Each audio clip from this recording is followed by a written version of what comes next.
क्रियणे लोभात। आजकल लोभियों ने तो कन्या का भी क्रय विक्रय करना शुरू कर दिया। आजकल तो बाप अपनी बेटी को बेचता है, बेटे को बेचता है। इतना पैसा दोगे तो बेटी का ब्याह करेंगे, नहीं तो नहीं करेंगे। हमारे लड़के को तो 10 लाख मांग चुके हैं, आप 11 दोगे तो आपकी छोरी से ब्याह कर लेंगे, नहीं तो हमारा तो तय हो चुका है 10 लाख में। लो भैया, ऐसे बेटे की सौदा बेटे के भाव लगाता है जैसे बाजार में सब्जियों के भाव लगते हैं। उस दुकान में गाजर इतने रुपए किलो है, बाजू की दुकान में गाजर इतने रुपए किलो है। से मेरा बेटा 10 लाख में बिकेगा, 12 लाख में बिकेगा। बेटे को बेच देते हैं। बताइए, दहेज लेना और दहेज देना दोनों बंद करना चाहिए कि नहीं? तो मेरी माँ करना चाहिए, पर हम तो बड़ा मुंह फाड़ेंगे, छोरे का ब्याह करेंगे तो यहाँ बोल देंगे करना चाहिए। मानेंगे जरूर। दहेज लेना पाप है, देना भी पाप है। लड़की का पिता जितना स्वेच्छा से दे रख लो, ठीक है, उसकी इच्छा है, बेटी ना जाए खाली हाथ। लड़की का बाप जितना हो सकता है ना देने की कोशिश करता है।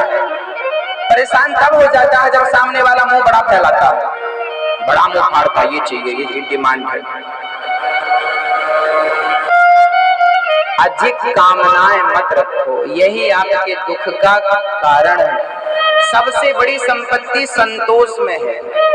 पति पत्नी के बीच में ना धन से ज्यादा प्रेम की जरूरत होती है। सुखी जीवन बिताने के लिए क्या चाहिए बताइए? सुखी जीवन बिताने के लिए क्या चाहिए?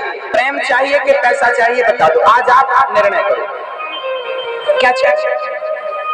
पति पत्नी के बीच में पैसा बहुत है पर प्रेम नहीं है, अच्छा है?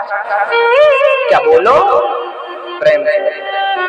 देख लो भक्तों, आप सब यही कहेंगे कि पति पत्नी के बीच में, परिवार में बच्चे हैं, पत्नी है, पति है, बेटी है, बेटा है, इन सब में ना प्रेम परस्पर होना चाहिए। माँ से हम प्यार करें, पिता से हम प्यार करें, बेटे से हम प्यार करें, पत्नी से हम प्यार करें, अपने भाई से हम प्यार करें, अपने दोस्त से प्यार करें।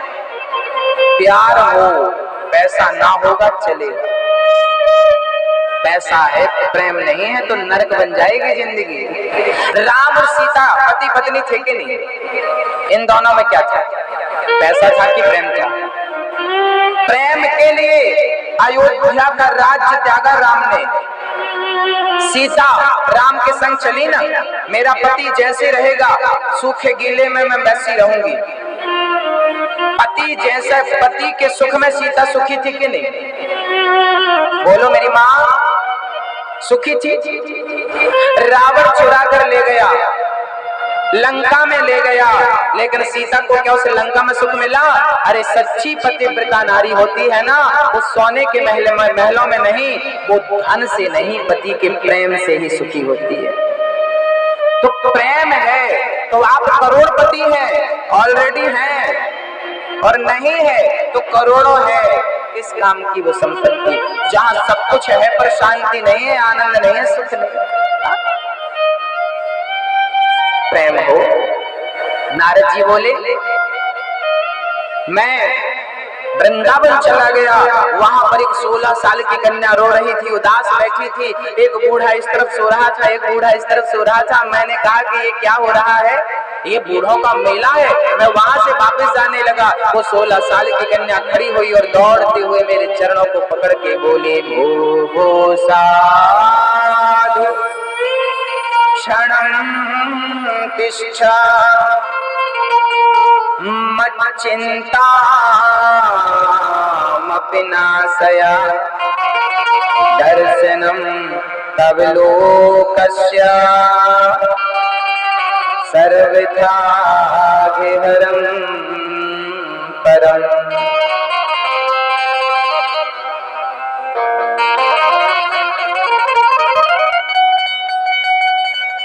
चरणों में गिर पड़ी नारद जी के।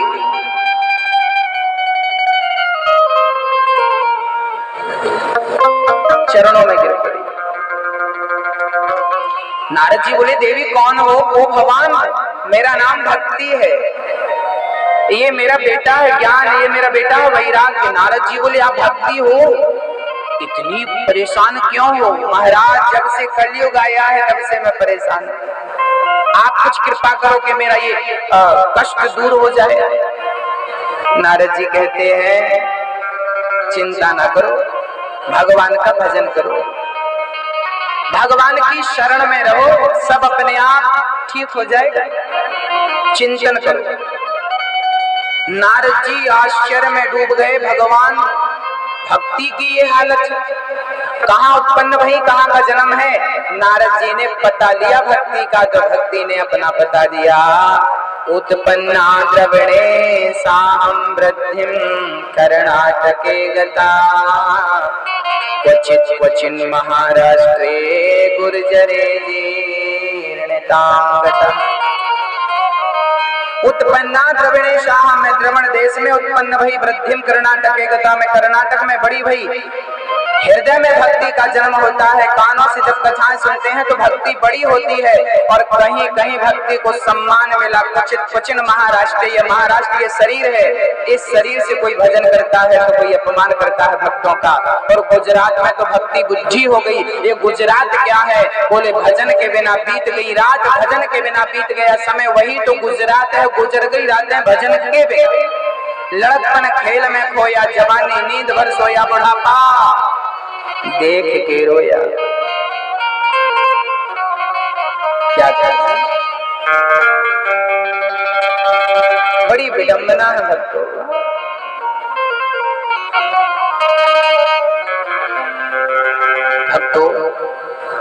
भक्ति महारानी चरणों में गिर पड़ी। आपकी कृपा से मेरे बच्चों का और मेरा दुख दूर हो जाएगा, मेरा संकट टल जाएगा। आप ऐसी कृपा करो मेरा सारा दुख दूर हो जाए। नारद जी के चरणों में गिर पड़ी। नारद जी कहते हैं चिंता ना करो। नारद जी ने वेद वेदांत का घोष किया, पर ज्ञान वैराग्य की मूर्छा थोड़ी देर के लिए टूटी तो सही, पुनः मूर्छित हो गए। तदोपरांत आकाशवाणी भी सत्कर्म करो। नारद जी सत्कर्म की खोज में घर से निकल पड़े और वहां से जाते हुए तीर्थों का भ्रमण करते हुए बद्रीनाथ पहुंचे। वहां पर 4 संत मिले, सनक, सनंदन, सनातन, सनत कुमार। चारों ने कहा कि भागवत करवाएंगे तो भक्ति का दुख दूर होगा। भागवत ही इस भक्ति के दुख का इलाज है। नारद जी ने कहा मैंने गीता सुनाया, वेदांत सुनाए, वेद सुनाए, उससे दुख दूर नहीं हुआ तो क्या भागवत से दुख दूर हो जाएगा? बोले हाँ, जो काम वेद पुराण नहीं कर सकते, अन्य ग्रंथ नहीं कर सकते, वो काम भागवत कर सकती है। कैसे? जैसे दूध से ही घी निकलता है। जो काम घी कर सकता है क्या वो काम दूध कर सकता है? घी से पूड़ियां बन सकती हैं, घी से दीपक जल सकता है, क्या ये दोनों काम दूध से हो सकता है? जबकि दूध से ही घी निकलता है। दही बनाओ, मंथन करो, मक्खन, फिर भी घी ज्यादा पावरफुल होता है। ऐसे ही जैसे दूध से घी निकला है, ऐसे वेद पुराणों से सारम सारम समुद्रकम सर्व वेदेतिहासानाम सारम सारम, ये भागवत जो है ना सारे वेदों का ये सार है। और यही सार जो सुन लेता है उसका उद्धार हो जाता है। 7 दिन की कथा कल्याण कर देती है। ये भागवत ना इतिहास नहीं है। इतिहास में व्यक्ति विशेष की चर्चाएं होती हैं। ये भागवत जब हम सुनते हैं ना तो हमें लगता है जरा हमारी कथा है, हमारे बारे, हमारी घटना, हमारे ऐसा तो हमारे संग हो रहा। भागवत ना नूतन है, नई है।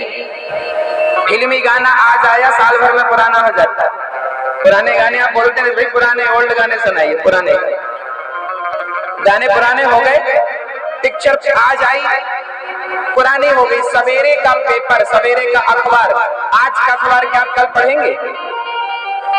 अखबार एक ही दिन में पुराना हो जाता है। सवेरे का अखबार शाम को पुराना लगने लगता है। अखबार एक दिन का दूसरे दिन में पुराना हो जाता है। मूवी पिक्चर महीने 2 महीने में पुरानी हो जाती है। अरे गाने महीने 2 महीने में पुराने हो जाते हैं। लेकिन भगवान की कथा, भागवत की कथा अनादि काल से चली आ रही है, सुनते और सुनाते जा रहे हैं। आज तक नई के नई दिख रही है।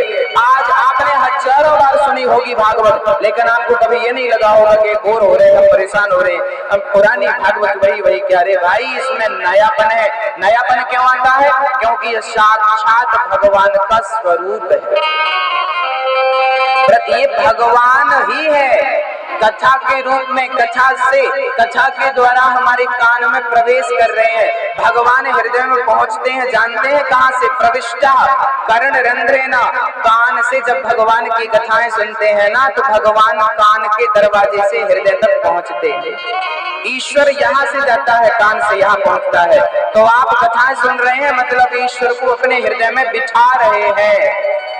पहले आप काका गागा नहीं जानते थे, पर मास्टर जी ने बता दिया कि ये काका गागा, तब से ज्ञान हो गया कि नहीं, है ना? ऐसे ही जैसे काका गागा कान के द्वारा हृदय तक पहुंचा, ऐसे भगवान कथा के द्वारा हृदय तक पहुंचा करते हैं। ये ईश्वर कथा के माध्यम से भगवान पहुंचते हैं हृदय तक। इसलिए कथाएं नित्य सुननी चाहिए। उस बांसुरी वाले की क्या बात कहूं।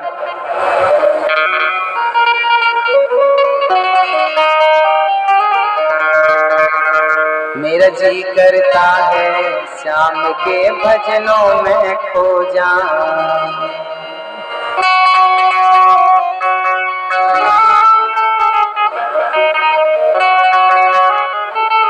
है ना? उस बांसुरी वाले की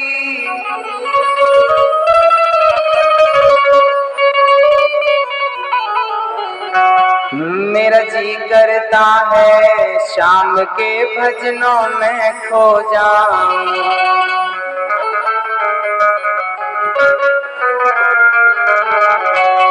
उस बांसुरी वाले की गोदी में सो जाऊं। उस बांसुरी वाले की गोदी में सो जाऊं।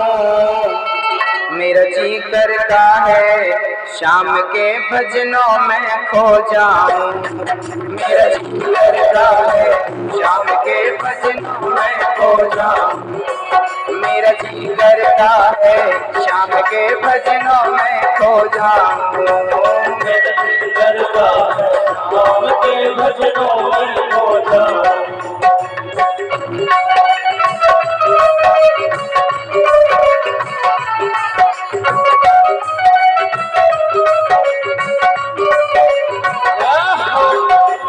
उठाइए दोनों हाथ प्रेम से, दोनों हाथ उठाइए, उठाइए दोनों हाथ।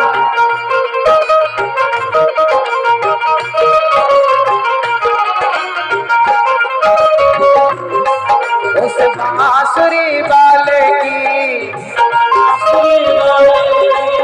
उस बांसुरी वाले की, उस बांसुरी वाले की गोदी में सो जाऊं।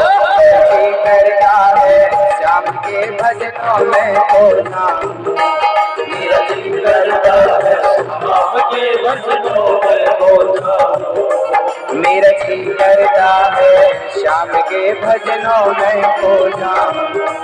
मेरा जी करता है शाम के भजनों में खो जाऊं।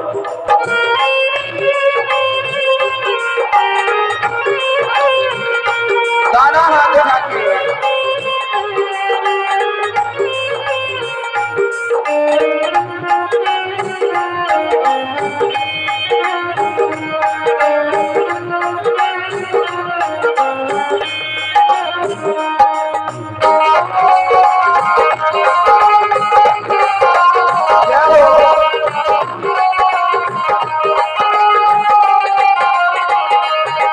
देखी दुनिया दीवानी, दुनिया दीवानी, देखी दुनिया दीवानी, देखी दुनिया दीवानी।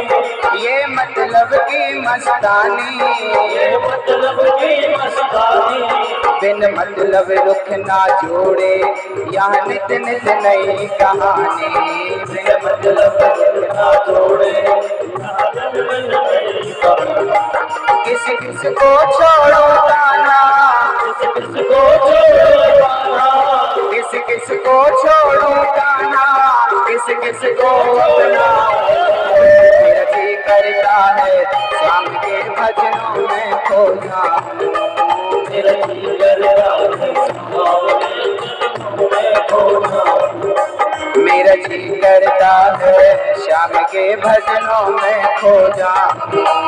मेरा जी करता है श्याम के भजनों में खो जाऊं। मेरा जी करता है श्याम के भजनों में खो जाऊं।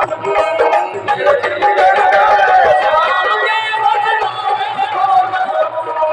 मेरा जी करता है श्याम के भजनों में खो जाऊं। मेरा जी करता है श्याम के भजनों में खो जाऊं। मेरा जी करता है श्याम के भजनों में खो जाऊं। मेरा जी करता है श्याम के भजनों में खो जाऊं। बोलिए भक्तवत्सल भगवान